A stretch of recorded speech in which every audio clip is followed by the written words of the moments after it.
hindi nyo ma-address yung napaka-simple issue. Kino-question yung saneness, yung fitness ng presidente kasi merong sinasabi ano siya ng droga. Hindi mahalaga nga kung totoo o hindi. Ang mahalaga ay mapatunayan kung yung issue na yun totoo o hindi. Maging puppet siya. Kaya nga dapat lalo nating ayusin to. Paano kung yung puppet master kanu talaga na gusto niya on his toes si BBM? Ito nga mga kababayan, bago natin ituloy ang video na ito, kung bago ka lang sa aking YouTube channel baka pwede makahingi ng like at subscribe at click mo na rin ang notification bell para updated ka sa aking nilalabas na bagong video. Salamat po. Panay kayo investigasyon, panay kayo yabang, panay kayo abuso, panay kayo highfalutin, ek-ek ninyo, hindi nyo ma-address yung napaka-simple issue. Kino-question yung saneness, yung fitness ng presidente kasi merong sinasabi ano siya ng droga at ang naggagamit siya ng droga at ang nagsasabi pa ay dating Pangulo ng Pilipinas. Is the word of Duterte versus the word of BBM, the word of PIDEA. And now PIDEA is claiming fake news si Maharlika. Hindi mahalaga nga kung totoo o hindi. Ang mahalaga ay mapatunayan kung yung issue na yun totoo o hindi. Ang sinasabi kong hindi na nga mahalaga yung pulburon video, hindi na nga mahalaga yung yung PIDEA na yan. Doon na tayo diretso sa tao. BBM is subject sa drug test. Yun lang yun.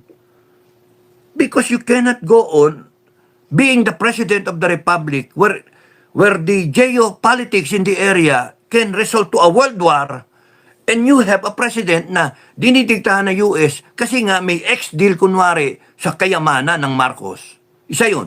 O kaya merong ex-deal sa pagiging bangag niya. Alam na Amerikano, CIA, nagdinadanggel ngayon, ginagamit ngayon yung information para maging puppet siya. Kaya nga dapat lalo nating ayusin to. Paano kung yung puppet master kanu talaga na gusto niya on his toes si BBM? Hindi siya makarelax kasi nga ilalabas namin itong pulboronic video mo kung Amerikano. Sino ba may interest na maano si BBM? Magkaroon ng desisyon na girahin yung China? Di ba US? Kaya nga may bases dito Kaya nga pumasok bigla yung bases. We will, for now, up to now, we do not know bakit pinayagan yung US bases. It could have been an ex-deal para sa kayamanan ng mga Marcos. Malift yung freeze order para ma-access. Hindi natin alam. Or meron na talagang video na pinangahawakan and then they somehow manage na ipakita sa kanya indirectly and then dinadanggel ngayon. Hindi ka sumunod sa amin, ilalabas namin yan. That's why taong bayan tayo dapat ang mag-set ng standard natin. It's subject natin siya. And the pulburon video becomes useless because tayo mismo makita natin kung ano ba totoo in a drug test. And then we decide, hindi ibang tao, hindi ibang gobyerno, tayo. Para sa China, ang gusto ng China, matanggal si BBM. Bakit? Pro-American The moment tanggalin mo si BBM, ang ipapalit mo, yung at least yung tatay, pro-Chinese. Yung friends with Chinese. No? Ay, nako. Kaya nga, again, we have to set the standard. Tayo, hindi yung nagbabangayan yung dalawang puppet master, US, China, ang player lang Pilipino, pinaglalaroan yung presidente, mga presidente o mga politiko natin, and then tayo nagdudusa. Sasabihin niya mahirap kalaban ng US. O talagang mahirap kalaban ng US, pero mahirap kalaban ng Pilipino. Mas gago Pilipino, I can tell you that. Mas gagong Pilipino. Takot nga Amerikano sa akin. Tonight, I will kill you. Takot nga niya. Yung sinaksak ko pa yung baril ko sa bunganga niya, kita mo eh. Yung mga ibang Amerikano, tuwan-tuwa sa akin eh. Ano yun, yung baril naka adapter, blanco kasi. Pero pag pintok mo yun nakasubo sa bibig niya, putok mo yun, las-las yung lalamunan nun. Sa lakas nung ano ba. Yung pulbura rin naman yun eh. Nakakamatay yung ano, yung blanco. Sa Hollywood nga, kahit blanco nakakamatay. So, yun yung ano. Matapang sila kasi ano sila, may gamit militarily.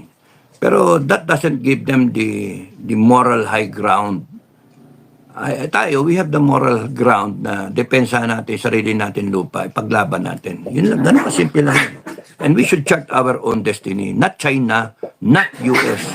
It's the Filipino people who should chart our own destiny. Yun yung mahalaga ron.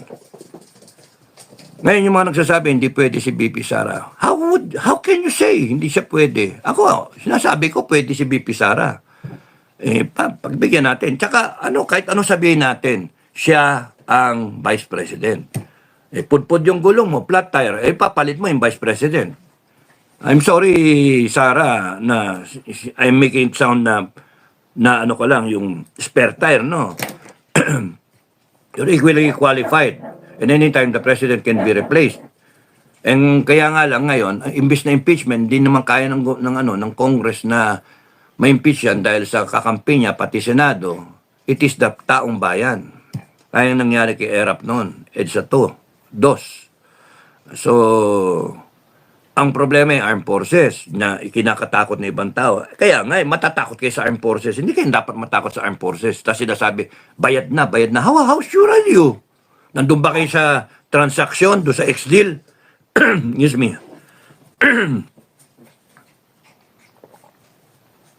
Nandun ba kayo sa transaksyon ng ex-deal? Let the organization decide for itself. You do not dictate to the organization. Dadating yon. Wag yung nakikita nyo kasi, nakikita nyo ko, nakikita nyo iba, nakikita nyo si BP Sara, nakikita nyo ko sino. Tignan nyo muna yung sarili nyo. Sarili ninyo. Each individual Filipino of the, let's say, 70 million, hindi nakasama yung mga bata, 70 million na lang. 70 million na voters. No? Absentee pa iba, sige, 60 million na lang. 60 million. Sipin ninyo, each one of you, na may kanya-kanyang paninindigan. Hindi pwedeng pare-parehas kasi nga merong kontra, merong pro. So whatever is yung majority in a democratic society, yun ang panalo.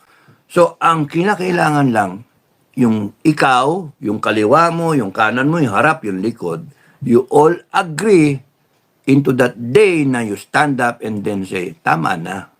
Hindi yung ano this goes beyond na personalities. Ayoko kay BBM. Ayoko kay BBM.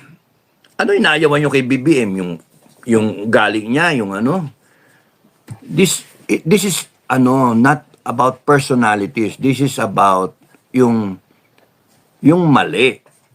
At gusto nating itama. This is about corruption. This is about yung droga na on the rise. This is about yung prices ng bilihin. This is about yung ethical standards. May namamatay, sige ka pa rin lakad. Naghihirap yung bansa, sige ka pa rin gastos kayo. Nagnanakaw yung iyong mga tao. So, something's really wrong. Ngayon, kung dito naman sa kabila, sasabihin nyo, hindi siya pwede, hindi pa siya tested, hindi siya yung tatay niya, ang daming ganun. Bakit niya pangungunahan din yung tao? Kaya nga, sa parehas na bagay, kailangan ng taong bayan. Before Sara is installed, before Sara is installed, the Dutertes and all the allies need you, people power, need you to rise up and say something, stand up for your principles, and then say, tama na. Yun yung sinasabi nila Maharlik yun yung ibang vloggers Nauna, kasi kailan pa, yung patay na yung di ba? Yun yung sinasabi ng iba, napisa, o yun. So, ang sa akin, hindi naman pala sila makakilos kung wala yung taong bayan. Hindi makaka-effect ng change kung wala yung taong bayan. Pero the problem is, matapos kayong dumami sa kalsada ng critical mass na sinasabi, at saka sila magpapasukan.